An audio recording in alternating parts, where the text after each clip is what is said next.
Assalamualaikum warahmatullahi wabarakatuh.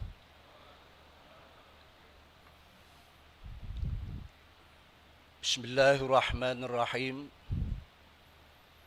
Alhamdulillahilladzi arsala sayyidina Muhammadan sallallahu alaihi wasallam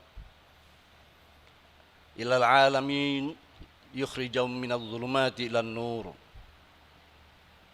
Fakana dinul Islam dinan alamiyan yahmilu muqawwamiyatin salahiyatu likulli zaman wa makan. Wa kana min hadil muqawwimat qabilatuhu listi'abi kulli jadidin wa tikninu ala wafqil qawanin al-ilahiyah al-muwadda'a fih. Min huna kana at-tajdid min ath-thawabit fi dinil Islam. وقد صح في الحديث إن الله يبعث على رأس كل 100 سنة ما يجدد للناس أمر دينهم. رواه أبو داود والحاكم والبيهقي. اللهم صل وسلم وتفضل وتكرم على سيدنا محمد وعلى آله ومن دبسان لهم المعاد. أما بعد. Sadatil ulama al-aizza, ma'alid duyuf, sadatil musyayikh wal ulama wal zu'ama minal biladis sadiqah. As-Sayyid Ar-Rais Al-Jumhuriyah Al-Indonesia Insinyur Joko Widodo wa Ibu Iriana Jokowi, para menteri kabinet kerja, para duta besar negara sahabat, para pejabat negeri, pejabat tinggi, pimpinan ormas Islam dan ormas sosial politik, para pengamat, para peninjau, para masyayikh, mustasyarin PBNU, dan semua pengurus syuriah PBNU, pengurus tanfidiyah PBNU, sampai ke ranting hadirin hadirat rahmukumullah jami'an. Marhaban bi khudurikum fajazakumullah ahsanal jaza. Hadirin mu'tamirin rahmukumullah jami'an. Tidak terasa masa khidmat PBNU hasil muktamar ke-33 yang dilaksanakan pada tanggal 1 sampai 5 Agustus 2015 mendapat bonus kurang lebih 1,5 tahun, dan itu telah terlewati. Al-Fakir Miftahul Akhyar menerima mandat sebagai PJ Rais Am pada tanggal 22 September 2018 dan segera berakhir beberapa saat lagi. Banyak kekurangan, ketidakcakapan, dan ketidakmampuan mengemban amanah yang amat berat ini. Sangat layak mendapat gelar Rais Awam, Rais Am KW3, dan lain sebagainya. Namun semoga para muassis memaklumi dan memaafkan Al-Fakir ini. Amin ya rabbal alamin. Ma'asyiral mu'tamirin rahimakumullah jami'an. Sebelumnya mari kita hadiahkan suratul Fatihah pada beliau-beliau para muassis, penyemangat, antara lain Asy-Syaikh Nawawi Al-Bantani, Syekhana Khalil bin Abdul Latif Al-Bangkalani, Syekh Akbar Hashim Asy'ari, Asy-Syaikh Abdul Wahab Hasbullah, Asy-Syaikh Bisri Samsuri, Asy-Syaikh Ramli Tamim, dan semua pengurus PBNU minas sabiqinal awwalin li jami'il amkinah wal mu'minina wal mu'minat fi masyariqil ardi wa magharibiha barriha wa bahriha wa syuhada'i COVID-19. Syai'un lamul Fatihah. A'udzu billahi minasyaitonir rajim. Bismillahirrahmanirrahim. Alhamdulillahirabbil alamin arrahmanirrahim maliki yaumiddin. Iyyaka na'budu wa iyyaka nasta'in. Ihdinas shiratal mustaqim. Shiratal ladzina an'amta 'alaihim ghairil maghdubi 'alaihim waladdallin. Ma'asyiral muslimin wal mu'tamirin rahimakumullah jami'an. Nahdlatul Ulama adalah jam'iyah diniyah istimaiyah. Jam'iyah perkhidmatan para ulama. Organisasi para kiai kampung dan desa yang memiliki potensi kekuatan dan kehebatan yang mendunia. Sebagaimana Islam itu sendiri adalah agama bagi dunia. Rasul Allah dan para nabinya, khususnya Nabi besar Muhammad sallallahu alaihi wasallam, adalah untuk dunia, bahkan untuk alam semesta.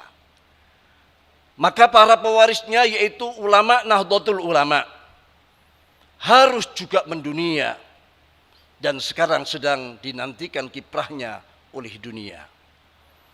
Maka karakter-karakter yang mendunia harus terus digali dan diperkokoh. Sifat-sifat membebek, geruda-geruduk, latah segera kita enyahkan. Rasulullah sallallahu alaihi wasallam telah mengingatkan dalam sabda beliau, la takunu imma'ah, taquluna in ahsanan nas ahsanna wa in dhalamu dhalamna walakin wattinu anfusakum in ahsanan nas an tuhsinu wa in asya'u fala tadlimu. Rawahu Tirmidzi. Janganlah kalian menjadi orang-orang yang pelin-pelan dan latah. Kalian mengatakan jika orang-orang berbuat baik, kami juga ikut baik. Dan jika mereka berbuat zalim, kami pun ikut-ikutan zalim. Namun mantapkanlah jiwa perjuangan kalian. Jika masyarakat berbuat baik, kalian tetap melakukan kebaikan. Dan jika mereka melakukan kejahatan, maka jangan ikut-ikutan berbuat zalim. Hadis riwayat Imam At-Tirmidzi. Hadis di atas mengingatkan kita agar selalu memantapkan karakter dan kepribadian. Kader Nahdlatul Ulama harus mampu menunjukkan kepribadian dan semangat menuju kebaikan, serta menjaga idealisme dan kemandirian dalam bersikap. Ikut-ikutan orang lain dan menjadi latah hanya akan membuat kita terpecah belah, terumbang-ambing dan menjadi bulan-bulanan. Sayyidina Ali karramallahu wa radhiyallahu anhu juga pernah berpesan, dengan perpecahan tidak ada satu kebaikan yang akan dianugerahkan oleh Allah kepada seseorang pun, baik dari orang-orang terdahulu maupun orang-orang yang akan datang belakangan. Sebab sesuatu kaum apabila hati mereka berselisih dan hawa nafsu mereka mempermainkan mereka, maka mereka tidak akan melihat suatu tempat pun bagi kemaslahatan bersama. Mereka bukanlah bangsa yang bersatu, tapi hanya individu-individu yang berkumpul dalam arti jasmani belaka. Hati dan keinginan mereka saling berselisih. Engkau mereka mengira mereka menjadi satu, padahal hati mereka berbeda-beda. Kekuatan Jam'iyah Nahdlatul Ulama sebenarnya sangat luar biasa. Tapi selama ini warga Nahdlatul Ulama yang hanya memposisikan diri sebagai jamaah, belum berjam'iyah. Inilah yang perlu kita jam'iyahkan. Jangan sampai nanti warga tercerai-berai hanya untuk kepentingan sesaat. Mereka harus mengikuti satu komando yang dikomando dari PBNU dan didukung oleh para mustasyarin dan para ulama-ulama panutan kita.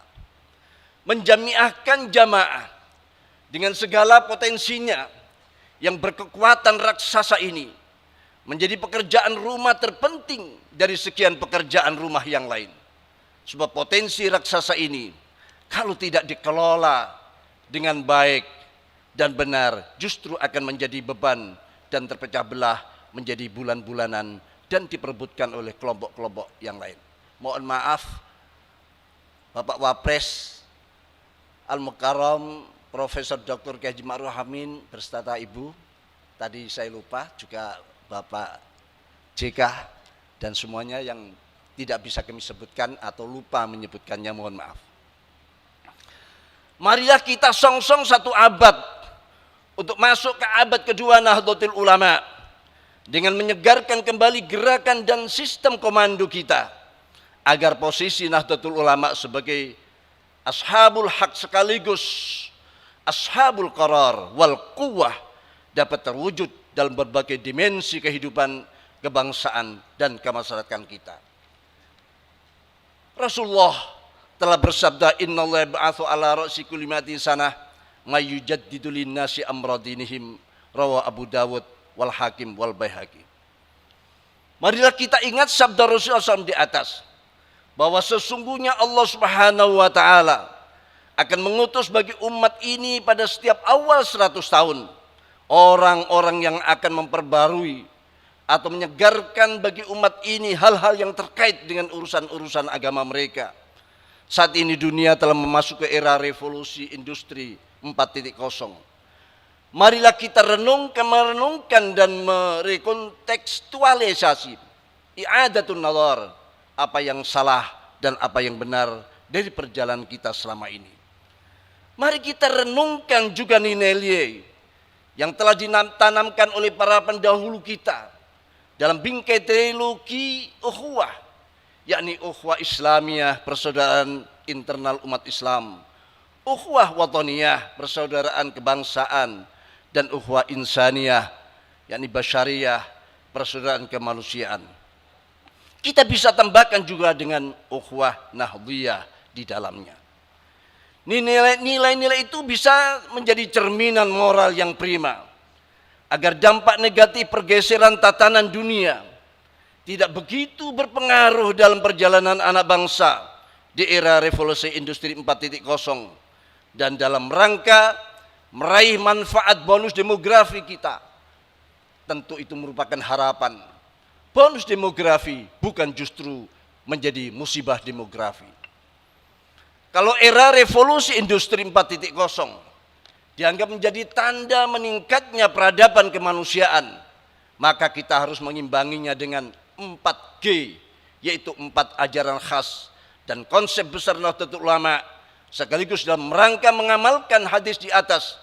Kita dan Jam'iyah Jamaah Nahdlatul Ulama perlu menyegarkan 4G tersebut. Pertama, grand idea, yaitu visi misi Nahdlatul Ulama sebagai instrumen untuk menyatukan langkah baik ulama struktural maupun kultural, terutama para ulama pondok pesantren, agar berada dalam satu langkah dan satu keputusan untuk menggalang kekuatan bersama. Kedua, grand design berupa program-program unggulan yang terukur. Di sini hadis di atas menyatakan setiap awal datangnya kurun 100 tahun Allah Subhanahu wa taala akan mengutus seorang, 2 orang atau beberapa orang untuk menyegarkan kembali aturan-aturan yang sudah mulai banyak ditinggalkan. Usia Nahdlatul Ulama saat ini sudah hampir 1 abad. Kalau hitungan usia Masehi memang kita sudah masuk pada usia 95 tahun. Tapi usia hijrinya saat ini sudah mencapai 98 tahun. Tinggal 2 tahun kita masuk pada usia 100 tahun. 1 abad. Ketiga, grand strategi. Ini bisa dilakukan dengan mengintensifkan penyebaran inovasi yang terencana, terarah dan dikelola dengan baik, serta distribusi kader-kader terbaik Nahdlatul Ulama ke ruang-ruang publik yang tersedia. Kader kita saat ini belum berperan maksimal di semua ruang-ruang publik yang ada. Karena itu perlu ada grand strategi terkait keberperanan kader-kader kita. Keempat, grand control. Sistem dan gerakan Nahdlatul Ulama harus bisa melahirkan garis komando secara organisatoris. Dari PBNU sampai kepengurusan di tingkat anak ranting. Dari situ Nahdlatul Ulama akan menjadi organisasi keagamaan dan sosial yang bergerak secara sistemik, proaktif dan responsif setelah terus-menerus menebarkan kasih sayang, rahmatan lil alamin, Nahdlatul Ulama akan mampu menebarkan kemaslahatan di dunia sampai akhirat dan bersaing di segala bidang dengan organisasi-organisasi lainnya. Terkait hal ini, kita patut mengingat kembali isyarat yang disampaikan oleh Syekhana Khalil Bangkalan kepada Hadratus Syekh Hasyim Asy'ari menjelang pendirian Nahdlatul Ulama, isyarat berupa tongkat dan surat Toha ayat 17 sampai 23 disertai seutas tasbih. Yang di situ berisi kisah tongkat mukjizat Nabi Musa alaihissalam. Itu menegaskan bahwa Nahdlatul Ulama dilahirkan tiada lain kecuali untuk mengomando agar menjadi seperti tongkat sakti mukjizat Nabi Musa alaihissalam. Tongkat Nabi Musa alaihissalam adalah simbol sistem komando. Sistem sekarang pun tongkat menjadi simbol komando para panglima.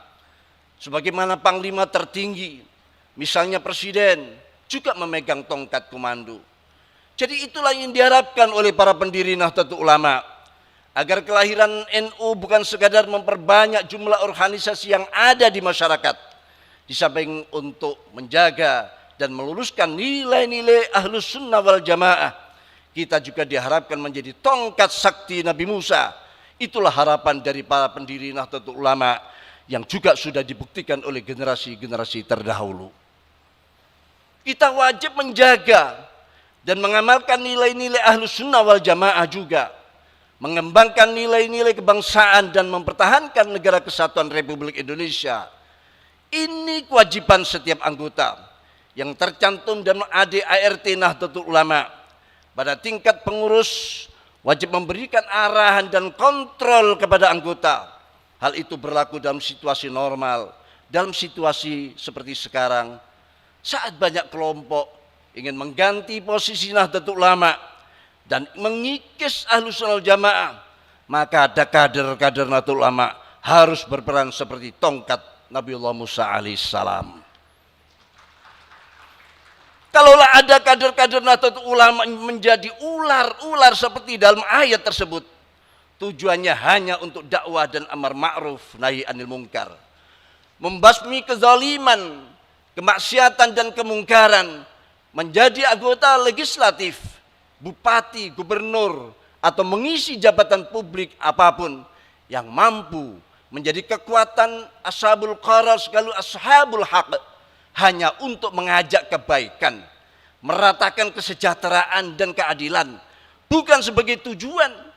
Perlu diingat sebagaimana disebutkan dalam surah Toha tersebut, setelah berubah menjadi ular naga dan berhasil menumpas kezaliman Fir'aun, maka ular-ular itu harus kembali kepada bentuknya semula, yakni tongkat. Manakala sudah dianggap cukup oleh para masyayikh, para syuriah, maka kader-kader Nahdlatul Ulama harus siap kembali menjadi tongkat kembali. Itulah sistem komando dan sikap pusaka kebanggaan kita tiada lain adalah sami'na wa ata'na. Maka supremasi syuriah adalah mutlak, harus terus kita perjuangkan. Manakala ada muskilat perbedaan persepsi dalam menjalankan perkhidmatan dan mengalami deadlock, maka kaidahnya adalah fa idza tanaza'tum fi syai'in faruddu ila ADART Nahdlatul Ulama. Maka kita hadirkan Nahdlatul Ulama sebagai jam'iyah diniyah jimaiyah yang berilmiah amaliyah dan beramaliyah yang ilmiah. Al-Fakir hanya sempat mempraktekkan sebagian kecil dari kandungan ADART itu, antara lain kewenangan Rais Am sebagai secuil tanggung jawab, selamat bermuktamar dalam riang gembira, dan keceriaan menghasilkan keputusan-keputusan yang maslahat untuk agama, bangsa, dan NKRI dan peradaban dunia menuju satu abad NU, membawa kembali untuk kemuliaan keluarga, untuk perdamaian dunia. Kita sedang dinanti oleh dunia. Waffaqanallahu iyyakum ila shawaqin tariq wallahu miwa'il qasd wa huwa yahdis sabil wallahu muwaffiq ila tariq Demikian yang bisa kami sampaikan. Kurang mohon maaf. Wassalamualaikum warahmatullahi wabarakatuh.